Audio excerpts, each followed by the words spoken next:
ಅಧ್ಯಕ್ಷತೆಯನ್ನು ವಹಿಸಿರುವಂಥ doctor L ಭೈರಪ್ಪರವರು, ರಾಜ್ಯಾಧ್ಯಕ್ಷರು, ಕರ್ನಾಟಕ ರಾಜ್ಯ ಸರ್ಕಾರಿ ನಿವೃತ್ತ ನೌಕರರ ಸಂಘ, ಚಿರಂಜೀವಿ ಸಿಂಗ್ ಸಾಹೇಬರು,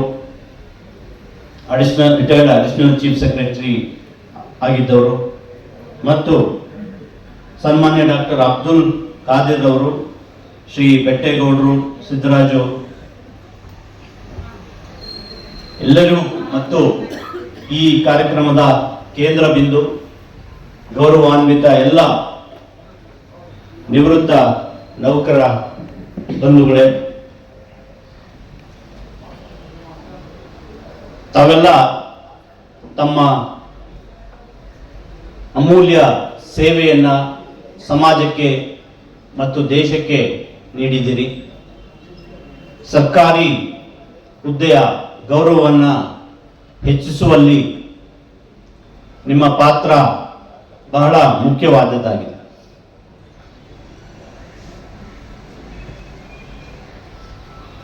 ಆದರೆ ಒಂದು ಸೇವೆಯಲ್ಲಿದ್ದಾಗ ಎಲ್ಲರೂ ಬಹಳ ಬ್ಯುಸಿಯಾಗಿ ನಮ್ಮ ವೈಯಕ್ತಿಕ ಜೀವನಗಳಿಗೆ ಸಮಯ ಸಿಗದಂಗೆ ಕೆಲಸ ಮಾಡಿ ನಿವೃತ್ತಿ ಆದಮೇಲೆ ಒಂದು ವ್ಯಾಕ್ಯೂಮ್ ಕ್ರಿಯೇಟ್ ಆಗುತ್ತೆ. ಪ್ರತಿಯೊಬ್ಬರಿಗೂ ಅದು ನಾವು ಕಂಡುಕೊಳ್ಳುವಂತ ಒಂದು ವಾಸ್ತವಿಕ ಅಂಶ. ಈ ಸಮಯದಲ್ಲಿ ಅವರಿಗೆ ಯಾವ ರೀತಿಯಾದ ಒಂದು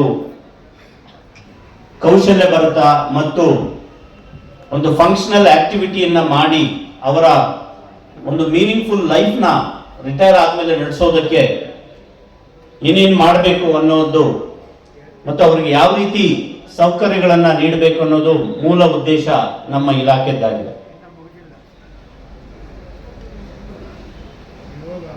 ಆ ನಿಟ್ಟಿನಲ್ಲಿ ನಮ್ಮ ಜೊತೆ ವಿವಿಧ ಸಂಘಟನೆಗಳು, NGOs, ಮುಖ್ಯವಾಗಿ ನಿವೃತ್ತ ನೌಕರರ ಸಂಘಗಳು, NGOs ಎಲ್ಲ ಕಾರ್ಯನಿರ್ವಹಿಸ್ತಾ ಇದೆ. ನಮ್ಮ ಇಲಾಖೆಯಿಂದ ಈಗ ಎಲ್ಲ ಹಿರಿಯ ನಾಗರಿಕರಿಗೆ ಸಬ್ಸಿಡೈಸ್ ಬಸ್ ಪಾಸ್ ನೀಡ್ತೀವಿ. ನಮಸ್ಕಾರ, ಧನ್ಯವಾದಗಳು. ನನಗೆ ಹಿಂದಿನಲ್ಲಿ ಮಾತಾಡಲಿಕ್ಕೆ ಅವಕಾಶ ಕೊಟ್ಟಿದ್ದೆ ನೀವು. बीदरनली बहरहाल मुझे बड़ी खुशी है कि इतने बुजुर्गों के साथ मैं आज बैठा, बड़ा अच्छा लगा। आप लोग रिटायर्ड नहीं हैं, आप लोग एक एसेट हैं समाज के लिए, देश के लिए एक एसेट हैं। और आप 30-40 साल आप सर्विसेज दिए, आप एक ट्रेजर हैं इस इलाके का, देश का, कर्नाटका का ट्रेजर हैं। इसका भरपूर इस्तेमाल होना चाहिए, इसको यूटिलाइज करना चाहिए।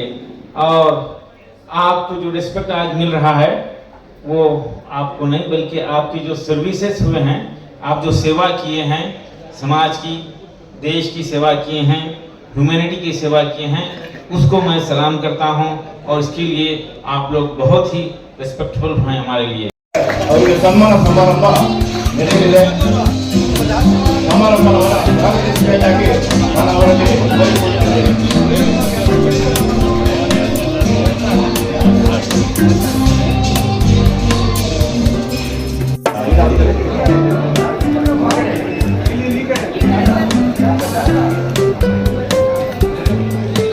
ಸರ್ ನೋಡಿ ನಂತರ ಸೂರ್ಯಕಾಂತ್ ಕದಂ,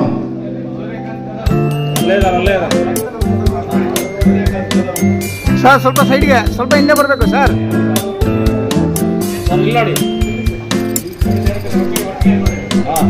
ಭೈರಪ್ಪನವ್ರಿಗೆ ಒಂದಿಷ್ಟು ಇಂಟ್ರೆಸ್ಟ್ ಇದೆ, ಭೈರಪ್ಪನವ್ರಿಗೆ ಒಂದಿಷ್ಟು ಅನುಭವ ಇದೆ, ಭೈರಪ್ಪನವ್ರು ಯಾರಾದ್ರೂ ಸಂಪರ್ಕ ಮಾಡಬೇಕು ಅನ್ನೋದು ಗೊತ್ತಿದೆ. ಚಿರಂಜೀವಿ ಸಿಂಗ್ ಅವ್ರು ಯಾರಾದ್ರೂ ಹುಡ್ಕೋಕ್ ಹೋದ್ರೆ ಒಂದು ವಾರ ಬೇಕು, ಅವ್ರು ಆದ್ರೆ ಒಂದು ನಿಮಿಷ ಹುಡುಕೊಡ್ತಾರೆ. ನೋಡಿ, ನಮ್ಮ ಬೀದರ್ಗೆ ಸಾಹೇಬರು ಕರ್ಕೊಂಡ್ ಬಂದಿದ್ದಾರೆ. ಬೀದರ್ನಲ್ಲಿ ಅವರೆಲ್ಲ ಭೈರಪ್ಪನವ್ರ ಮುಖ ನೋಡಿ ಸಹಕಾರ ಕೊಟ್ಟರು.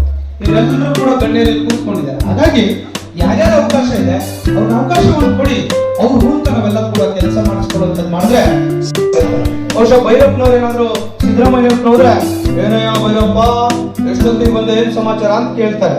ಬೇರೆನಾದ್ರೆ ಯಾರಪ್ಪ ನೀನು ಅಂತ ಕೇಳ್ತಾರೆ. ಯಾಕೆ ಕೇಳ್ತಾರೆ ಅಂದ್ರೆ ಭೈರಪ್ಪನವರು ಸರ್ಕಾರ ಬಹಳ ಬಾರಿ ಶೆಡ್ ಹೊಡ್ಬಿಟ್ಟಿದ್ದಾರೆ. ಅವ್ರಿಗೆ ಸುಮ್ಮನೆ ಕೂತಿಲ್ಲ. ಹಿಂದಿನ ಕಾಲದಲ್ಲಿ ಅವರೆಲ್ಲ ಮಿನಿಸ್ಟ್ರಿದಲ್ಲೂ ಕೂಡ ಇವರು ಆಟ ಕೈ ಬಿಟ್ಬಿಟ್ಟಿದ್ದಾರೆ. ಅವಾಗೆಲ್ಲ ಶೇಷಗೌಡರು, ಸುಪ್ಪೇಗೌಡರು ಇವರೆಲ್ಲ ಕಾರ್ಗಡ್ಡ तो अब तक हम गवर्नमेंट मेडिकल कॉलेज में भेजे हैं, रूरल के बच्चों की सेवा करना है, कर्नाटक के बच्चों की सेवा करना है। एक बच्चे से एक खानदान बदलता है।